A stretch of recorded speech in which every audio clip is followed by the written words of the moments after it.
Everyone loves the idea of passive income. Money showing up while you sleep. No boss, no alarm clock, no deadlines. Just freedom. But here's the uncomfortable truth no one likes to say out loud. Most people chasing passive income are chasing a fantasy. Not because passive income is impossible, but because the version sold online ignores math, risk, and human behavior. Today, we're going to break down the real math behind living off passive income, the biggest traps that quietly destroy financial freedom, and why many people who reach financial independence still feel anxious, stuck, or forced to keep working. By the end of this video, you'll understand what passive income can realistically do for you and what it absolutely cannot. This isn't hype. This is wealth talk. Let's start with what passive income actually means.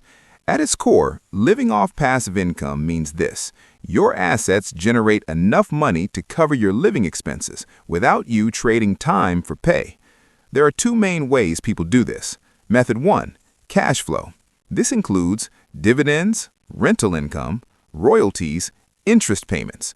You live off the income your assets produce without touching the asset itself. Method 2, total return. Instead of relying on income alone, you invest for growth. Periodically sell small portions of your portfolio to fund your lifestyle. Most people argue over which one is better. In reality, almost everyone who succeeds uses a mix of both. Now let's talk about the math that gets people into trouble. You've probably heard of the 4% rule. It's based on historical market data and suggests that if you withdraw about 4% of your portfolio each year, adjusted for inflation, your money has a strong chance of lasting decades. This leads to a simple formula. Annual expenses times 25 equals target portfolio. Spend $40,000 a year, you need about $1 million invested. Sounds simple, but here's the problem. The 4% rule is not a promise, it's a probability based on the past, and recent research suggests that in some economic environments, a safer withdrawal rate may be closer to 3 to 3.5%. That small change has massive consequences. At 3.5%, $40,000 a year requires over $1.1 million, not $1 million. That's years of extra saving for the same lifestyle. And there's another issue most people ignore. $40,000 today is not $40,000 in 20 years. At just 3% inflation, $40,000 today becomes over $70,000 in future buying power. If your income is fixed, like a bond or a flat annuity, your lifestyle quietly shrinks every year. This is why growth assets matter. Passive income that doesn't grow is slow financial erosion. Which brings us to the next trap. Many people say, I don't want to sell assets. I want pure passive income. Sounds safe, but here's the reality. Revenue is not income. Let's take real estate. A rental might bring in $2,000 a month, but after taxes, insurance, maintenance, vacancies, repairs, management fees, your real income might be $600, and that's before tax. To replace a modest $40,000 lifestyle using net rental income, you may need multiple properties, significant capital, and ongoing management. At that point, you're not passive, you're running a business, and many people underestimate their own labor. If you're managing tenants, chasing repairs, researching dividend traps, you're working just without a paycheck schedule. True passivity usually means lower returns and higher capital requirements. That's why most financially independent people use cash flow as support, not the entire system. Here's the part almost no one emphasizes enough. Spending matters more than returns. Every dollar you spend annually requires roughly $25 of invested capital to sustain it forever. That $15 subscription, it requires $375 invested just to exist permanently. A $500 monthly car payment, that's $150,000 of portfolio weight. This is why controlling spending is so powerful, not deprivation, intentional design.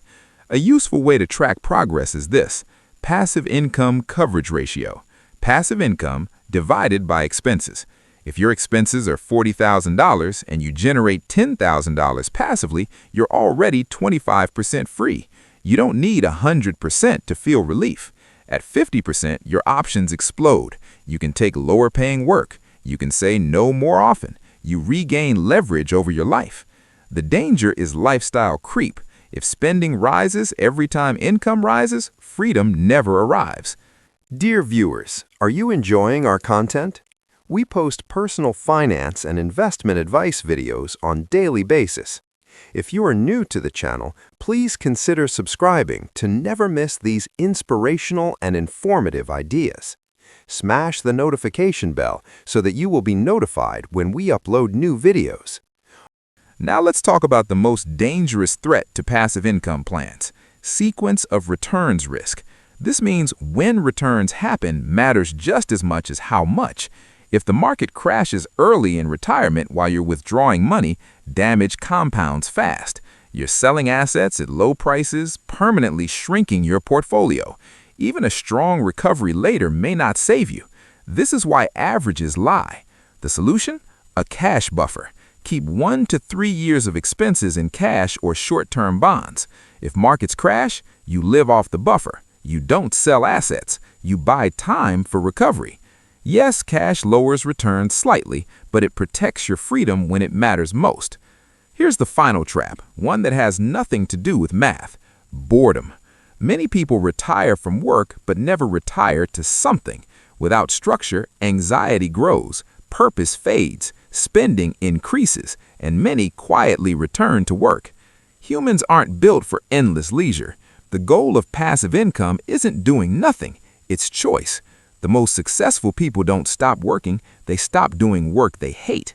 They shift to optional work, creative projects, consulting, passion income. This reduces pressure on investments and keeps the mind engaged. So, can you live off passive income?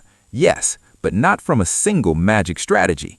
Real freedom looks like an ecosystem: growth assets for long-term inflation protection, some cash flow for stability, a cash buffer for bad years, controlled spending, and flexible skills to adapt. The most secure people aren't the richest, they're the most adaptable. If this video helped reset your expectations, hit the like button so more people see the reality, not the fantasy. Comment below. Are you aiming for cash flow, total return, or a mix of both? And if you want more honest conversations about money, independence, and long-term wealth, subscribe to Wealth Talk. It takes a lot of time and effort to make these videos. Your subscriptions, likes, and shares are what inspire us to create more content. Therefore, please consider subscribing to our channel if you haven't already. And finally, thank you for watching until the end. We look forward to seeing you in our next video. Until then, stay safe and stay blessed.